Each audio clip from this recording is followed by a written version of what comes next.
Bonjour. Aujourd'hui, nous revenons sur la bataille des Dardanelles.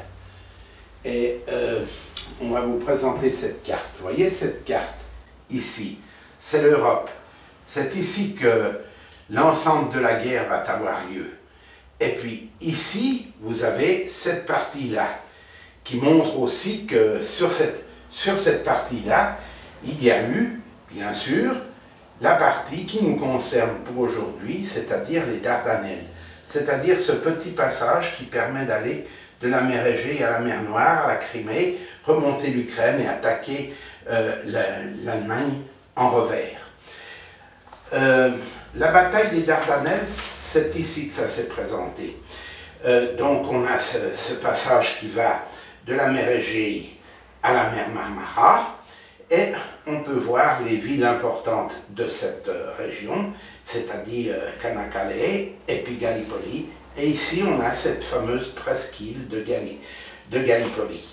Alors, le premier théâtre va avoir lieu surtout à cet endroit, c'est-à-dire sur le golfe de Saros, et c'est ici que les débarquements vont avoir lieu. Il y a bien sûr la marine anglaise qui est postée tout autour et qui bombarde, etc. Mais les Turcs sont sur cette presqu'île, ils sont bien préparés parce que c'est leur pays, et les Anglais et les Français vont débarquer ici. Mais le propos de notre petite conférence du jour, c'est surtout pour vous dire que cette presqu'île de Gallipoli, aujourd'hui parc national turc, où finalement peu de constructions ont eu lieu, il n'y a pas de centre touristique important, à part, bon, bien sûr, Gallipoli, Çanakkale, la ville de Troie, etc. Donc, qui s'appelle maintenant Turktruva. Et puis, ici, nous avons cette presqu'île où la bataille va se dérouler. Mais cette bataille, comme nous l'avons dit la dernière fois, n'est pas une bataille anodine. C'est une bataille où les grands belligérants, c'est-à-dire ceux qui sont les belligérants alliés, c'est-à-dire essentiellement anglais et français, vont envoyer des corps d'armée qui sont formés par des étrangers, en quelque sorte. Puisque aujourd'hui, ces gens-là ont réussi ou se sont libérés du colonialisme et sont devenus indépendants.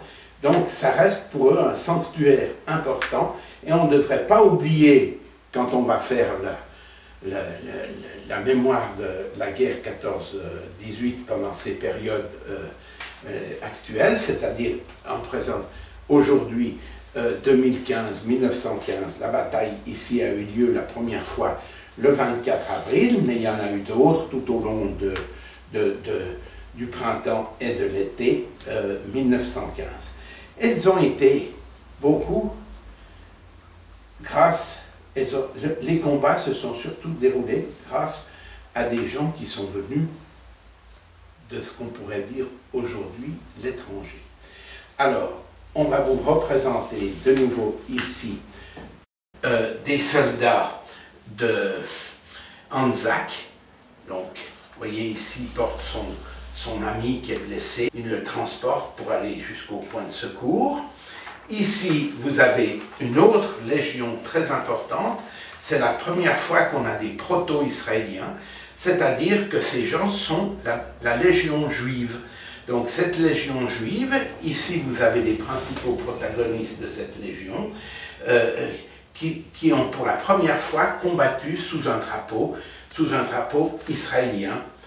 Une autre légion qui s'est battue à Gallipoli, c'est la légion arménienne, qui faisait partie de l'armée française et dont on voit ici un recrutement en 1914. On voit le nombre de gens qui ont été pour se présenter à la Légion étrangère et former la Légion arménienne.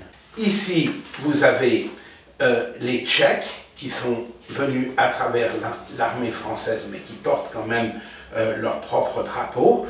Voilà, ça c'est une légion, c'est dans le cadre de la Légion étrangère française.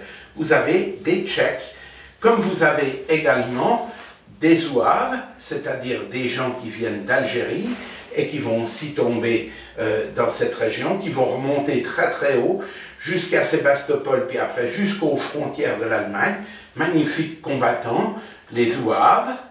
Et puis, en dernier, vous avez les tirailleurs sénégalais qui sont aussi battus dans cette région et qui ont été aussi tout à fait magnifiques, des soldats incroyables qui se sont battus dans cette région. Voilà, tout ça pour vous dire que ce sanctuaire, où il y a beaucoup de cimetières militaires sur cette péninsule de Gallipoli, eh bien, dans cette région, vous avez tous ces gens qui sont venus pour soutenir les pays belligérants, c'est-à-dire essentiellement l'Angleterre et la France. Donc voilà, c'est ce que nous voulons vous présenter aujourd'hui. Merci.